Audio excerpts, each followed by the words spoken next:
All right, folks, we're here for the finale recap of Special Ops Lioness. This is episode 8. Gone is the illusion of order. I'm not Jer, and we're ready to break this episode down. Now, listen, before we talk about episode 8, I just want to say that I really enjoyed this season. Now, initially, I was going to say I really enjoyed this series because I thought this might have been a one-off. Like, for whatever it's worth, I thought they loaded up this series with so much star power, the production, and obviously a story arc that looked like it was going to fit all into this season. Then I'm like, you know what? We better enjoy this while we have this, because I thought that this may be the last we saw of it. But by the conclusion of episode 8, all signs leads to a season 2, which I'm not complaining. By the way, I'm just super excited that that is the direction that we're going. I definitely was very hesitant that this may be a one-off, but by all means, yes, we're going to a season 2. If they see what I see, you know, when I say that, I mean Paramount Plus. If they see, like, the fans, we love this. We want more, you know, and hopefully there's been enough reviews, there's been enough viewership, there's been enough of a pour of love into this series that Paramount Plus want to go ahead and get that green light ready. But also, too, let's just call it what it is. Taylor Sheridan is definitely in Paramount Plus's bag. So when you talk about Yellowstone in 1923, I mean, why not? Why not? You got all these other spin-offs of Yellowstone, so why not give us a season 2 of Special Ops Lioness? We'll be ready for that. And by all means, when we talk about the conclusion of this, yes, I got some thoughts on that. But just in case you all have not checked it out, please come back. I will read the synopsis, but please come back because I'm getting to all the spoilers of this episode. And it does state in the synopsis that unforeseen circumstances leave the mission in jeopardy. A suspicious Eshan confronts Cruz before the wedding day. Joe and the team prepare for the worst. So, it's a great synopsis, by the way, because that part about Eshan and Cruz was, if just by reading it, you're like, oh, what? Wait, what? What's going to happen? And of course, you don't know who that is. Yeah, that's Aaliyah's soon-to-be husband. So, we'll come to that in a second, but let's go back to the previous episodes. 2 things I want to mention is, okay, welcome back, Morgan Freeman. You better have been in this finale episode as Edwin. And, of course, I was really looking forward to that next duel between Edwin and Byron, and, of course, we got that. The secondary thing is I have not trusted Aaliyah in the last 2 episodes. So my antennas of suspicion was up this entire episode. And honestly, I think I can say before the events of what happened in this episode, I wasn't suspicious. I mean, I was suspicious. And then I thought maybe I was going to be wrong. But even if I am wrong, we're definitely going to see a turn of the page with her come next season. Because by the events of this episode, I think Cruz's statement about, you know, the politics of what this mission was about and about how this just creates another generation of terrorists, and that was definitely pointing towards the kids, or it can point to the initial kid that's there right now, not the grandkids, but like, you know, that kid right there. But in fact, Cruz wasn't wrong. I'm just gonna say that. Y'all let me know what y'all think about that. Was Cruz wrong with her conversation with Joe on the boat when Cruz got that punch in real quick? You know what I mean? But anyway, let's talk at the top of the episode here. And we do see that Cruz is getting strapped up with some redundancy, you know, in case her tracking beacon goes off. You know, by the last episode when she decided to turn the comms off for a second, I guess not only for her protection because she's now going into the heat of the jungle, I think they also want to make sure that, like, yeah, we got to keep a close eye on her just in case, you know. But forget about the technology. We just see, I mean, wow, it's cool, but forget about, like, you know, them talking about the type of technology it was. But anywho, you know, I think that there's a couple of things here. We see that Cruz's mind is focused on the mission now. After the 8 hours of her watching what the terrorist, the father, had done, it was now very clear that Cruz wasn't going to compromise the mission because she knew what was at stake. I'm also going to say this. This also, and let me also say that all comments pertains to this series. These are not my reflections of the current society or the current government or anything that's happening in the world. By all means, this 8-hour video that Cruz watched was brainwashing, because beyond the politics that had nothing to do with Cruz, nothing to do with Joe, above both of their pay grades, these were just pawns. And while we saw in the Situation War Room that there was obviously a huge divide in terms of if this mission needs to be complete or if the Lioness needs to be pulled, it took the story into a level, into a place that I was not expecting. So let's just state it what it is. So Cruz looking at this was like a brainwashing of her, saying, no matter whatever you think and feel, you have to get rid of this guy because these are the things that they're telling you, that we're telling you that he did. So there's that. We'll talk about that in a little bit though. But even with that, you know, there was still hesitation because they wasn't sure was Cruz going to be compromised because of her feelings with emotion. But all the troops, they got her back. And I thought that was really cool to kind of see them be like, listen, you know, do what you got to do. We got you. I love Bobby, by the way. Bobby's one of my favorite characters I haven't spoke enough about. But Bobby's so badass. And when Bobby says, like, we got you, then that's all that matters here, you know. But also, Kyle is going to be one of the agents in close proximity to her. So, yeah, when they get to the airport, you know what I mean? They go their own separate ways because, well, Aaliyah, Cruz has to get on a commercial flight. So she's texting Aaliyah where her flight info is at so that her folks can pick her up. So I was a little bit wrong about how things were going last episode. I thought they were like legit going to fly her to the wedding. It's to Spain, and then she was just gonna walk over, but no, she got a commercial flight into Spain, so that's how they worked that out. You know what I mean? Which I'm also wondering, like, is Aaliyah not at all suspicious about like the money situation here? I mean, Cruz isn't screaming wealth, and wealth definitely knows wealth. So like her catching this flight in a matter of time, as she did, because we know flights are expensive. Did she not question it at all? I don't know. I just thought like maybe that would have been a point. But anywho, Kyle at the airport, Kyle picked the baddie, but like that's what's happening here. Anywho, we get to the war room where Byron is brought in and he's laying the cards down and the current update of the operation. As I mentioned, Morgan Freeman is back as Edwin. Edwin says we need to pull her out. What are our options? Byron says we have no options. She's there. If we pull her out, it's going to be suspicious. She's done. Her life is done. So like, there's legitimate arguments, but to me, at this initial point, I'm thinking like, why are they trying to stop this operation? Like, what is happening that I'm not aware of? And I might as well just talk about it right now. While there is a state of we got to get rid of this guy because he is linked to all of the terrorist attacks and efforts and missions within the Middle East after 9/11. So like, as they mentioned, 8 hours of footage here, so we need to get rid of this guy. And then everyone's like, but also there is some ramification in oil and gas prices if we do so. I'm going to just leave my thoughts out of this, but this gave me chills because it made me think. And as they detailed about how if she's pulled, that's one casualty.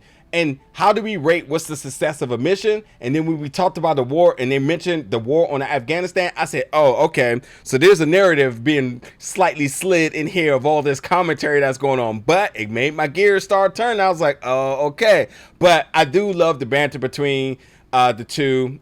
First of all, Michael Kelly and Morgan Freeman, phenomenal every single time. But as Edwin says, they didn't just want updates. They didn't just want to measure control. They wanted all the control, which sounds very political government BS that you hear all the time here. And the other thing is, too, is the president's in Paris. So they're trying to figure out, okay, while all this is happening, do we also bring the president back home? You know, and again, this is really truly a measure of if this mission is going to be successful or not. The question of it being successful with the Lioness obviously goes back into her being emotionally compromised.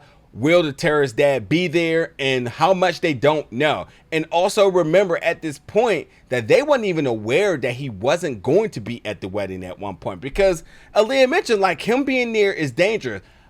I thought that was very misleading for that to be such a big development last episode, for it to be nothing this episode. I truly wanted him not to show up. Or I wanted it to be a big deal when he did. But it was kind of like, I mean, and while it was a big deal for the government, I wanted to be more of a big deal actually at the wedding that he came. I wanted to see a little bit of confrontation maybe between the mom and the dad. Kind of like, the mom knows what it is. The dad being there is definitely like makes this whole thing hot or dangerous. So like, you know, maybe something of that sort, you know what I mean? But I don't know. With that being said, you know, we got Caitlyn and Byron communicating. And this was interesting when Caitlyn mentioned that they only had 2 agents on the ground. I'm guessing one is Kyle, and I'm guessing the other person is the person who took a picture of the license plate. Joe kind of looked over at Kate like, what do you mean we only have 2? And as Byron and Caitlyn said, 22 years they've been trying to get this guy. There's a couple of things to make with this. Like, was Joe like almost in this state of like, so y'all really don't care about her, so y'all just gonna let her just be chopped meat out here? Or was it kind of like undermining, or was it a lie that Kate was telling Byron because Joe was there with all the truth? I don't know. I was just a little bit confused about that look that Joe gave Caitlyn. Like, why did you say there's only 2? And while there may be only 2 legitimately on the ground, I mean, they were always in close proximity. So like, I'm not understanding. Cal wasn't at the wedding or near the wedding. So like, I'm just really confused about that. Anywho, Cruz getting to the wedding grounds, and top flight security, they got their own little passport checker. They're running her through every database. But at the same time too, the special ops crew is trying to figure out the plan of getting her out. That's essentially a lot of the conversation from the special ops teams were when they got on the boat that was completely loaded. That yacht that they had, you know, when they come up around the shoreline and kind of looking, and they're looking, and then all of the folks are looking back at them, but they couldn't see because of the black glass. You know, they were just basically coming up with their plan in terms of how they were going to be able to extract Cruz when the time, or if she had called. So there is that. But you know, the one thing about that is Cruz gets there, and the Cruz gets taken to meet her. This is a weird guy. Well, I was going to give him a nickname here, but Eshan, you know, the soon-to-be husband here. And I love that this is addressed, because it was a huge dynamic about Aaliyah crying, and then Cruz is crying, then the security guard's like, hey, are you okay? So like, I did love like how they instantly addressed that. So he wants to know, like, you've been real close to my soon-to-be wife in New York. You're her friend, right? So why was she crying? Why were you crying? What is all this crying about? You know what I mean? And I think that like with all of that, I was so surprised that Cruz stood up to him in a place that you know they don't respect women. This is actually the triggering point that made Eshan never let off the gas in terms of trying to figure out who she was. And as he mentioned, you know, listen, tomorrow leaves my wife. Tomorrow, there's no more you. Tonight, you say goodbye. And then she's like, I like to see you try. I can wipe the floor with your bony ass. And stood up to him and towered him, by the way. And I was like, damn, like, for real? Like, I did not expect that at all. You know, one, the fact that he's like, I can tell that you're lying, and smacks her. And so on. I just did not expect this. I thought she was just going to stay low key, but clearly. But the other interesting thing is that later on, you know, we get to see Aaliyah and Cruz finally meet as she gets to the woman's side. Good Lord, that woman's side, the all women's side. It's like paradise, right? Meets the mom. Mom wants nothing to do with her, not even paying her attention. She says, you see where I get my charm from. But she doesn't tell Aaliyah why she's late. She's late because of this delay in this run-in with Eshan here. And she's like, oh, you know, maybe you get a rich guy, you'll never have late flights or anything of that sort. You know what I mean? Also, hold on, I need to go back real quick. Eshan being disappointed that the reason why Cruz can't go to the airport is because he's not going to be able to sleep with his wife the next night. She's going to have her leg closed. Is top tier, but bottom of the bucket, just cringy. Like, for real, like, for real, guy. Like, so this woman that disrespected you, and hear me out, folks. Like, by the culture, you know, they just don't respect women. So And with that comes all forms of retaliation and brutality and whatnot, which obviously we don't wish on nobody here. But it's the mindset here is like they know how disposable women are there. As Aaliyah detailed, like we just we just basically turn to a baby making machine. So Cruz disrespects him, stands up to him. He's questioning like, who taught you to talk to men like this?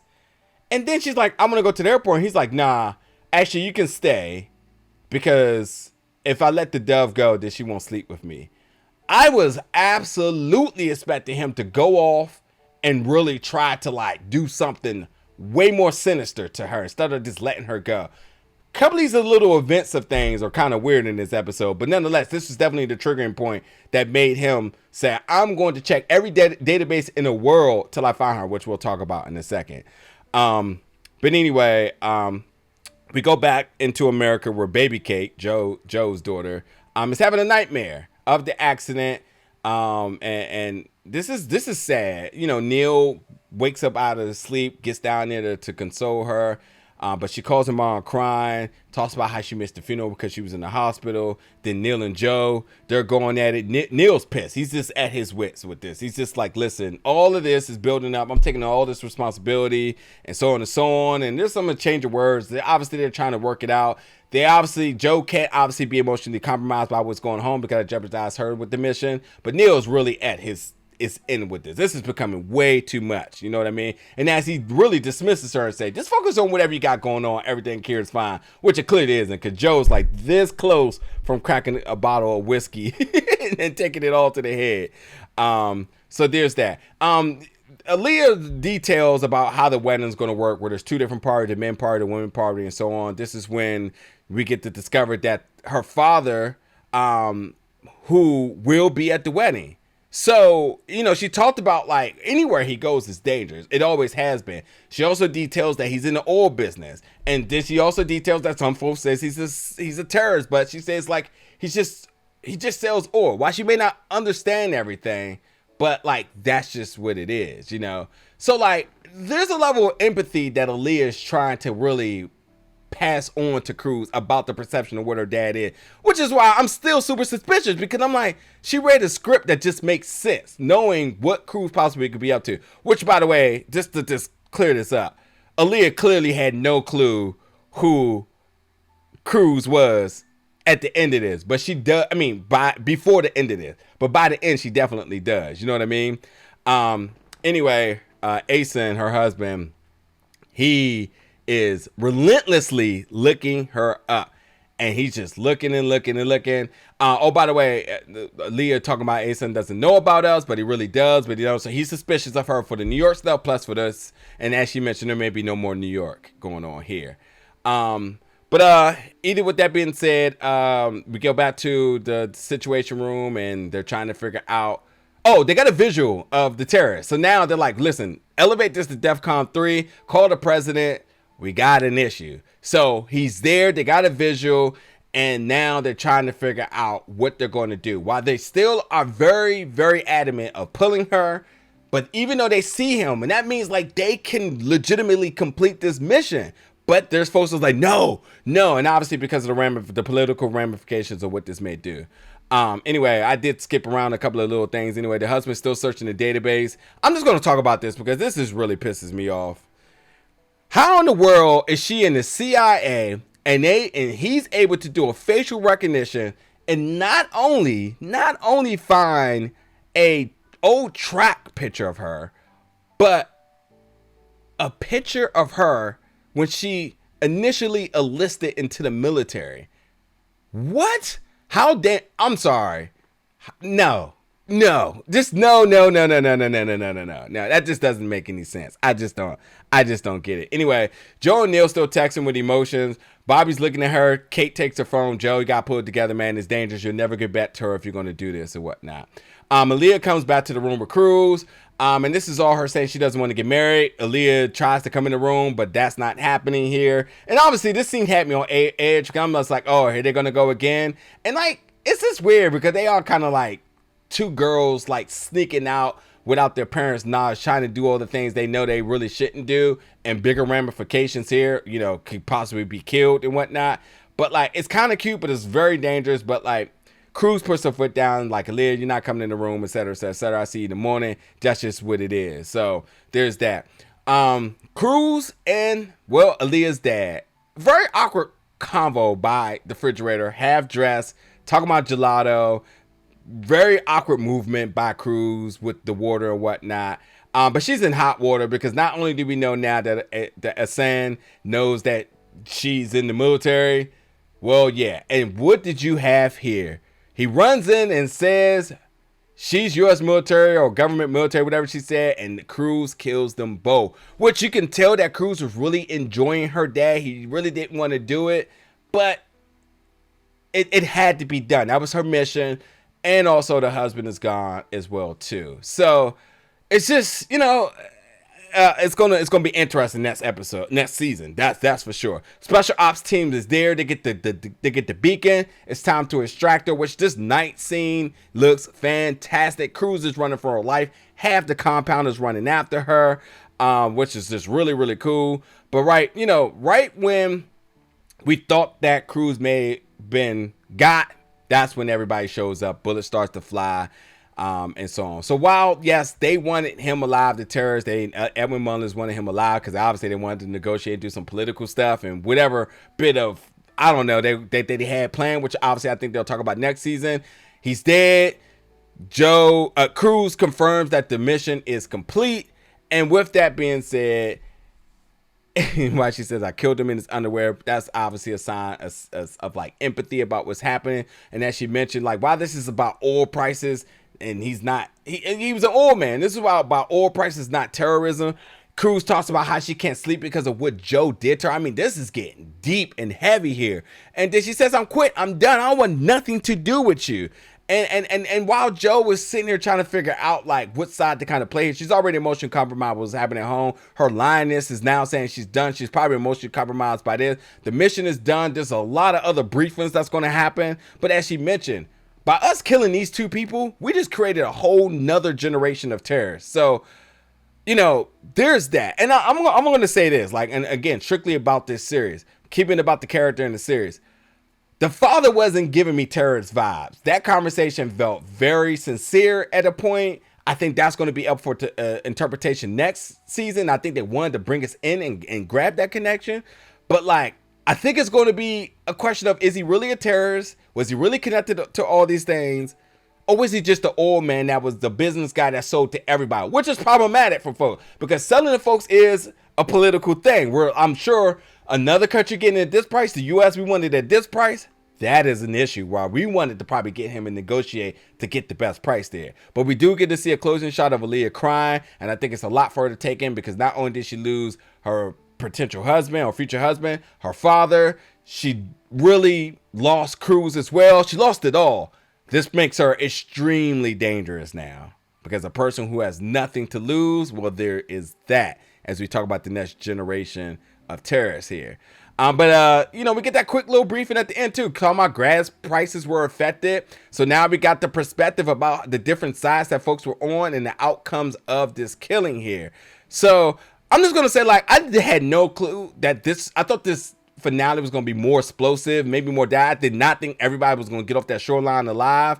But like, it definitely sets up the possibilities for so much. I feel like there needs to be one more episode, but fine. Just give us another season here. Give us the next season here, because they definitely opened up a new chapter with this 8. What does Aaliyah do? What does the mom do? What is the ramifications of this old dealer being killed? Does that start, a situation with other countries, or do other countries try to get involved because there's obviously a vacuum in the line, the pipeline now here? What does the president think, as we haven't really gotten a perspective of what the president wanted to happen here? Obviously, Edwin wanted him alive.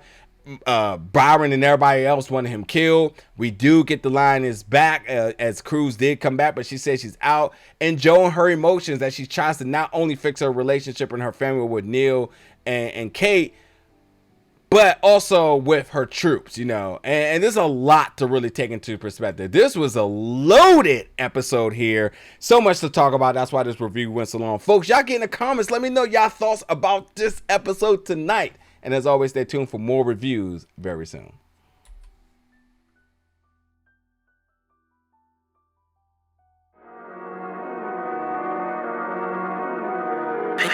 Killers.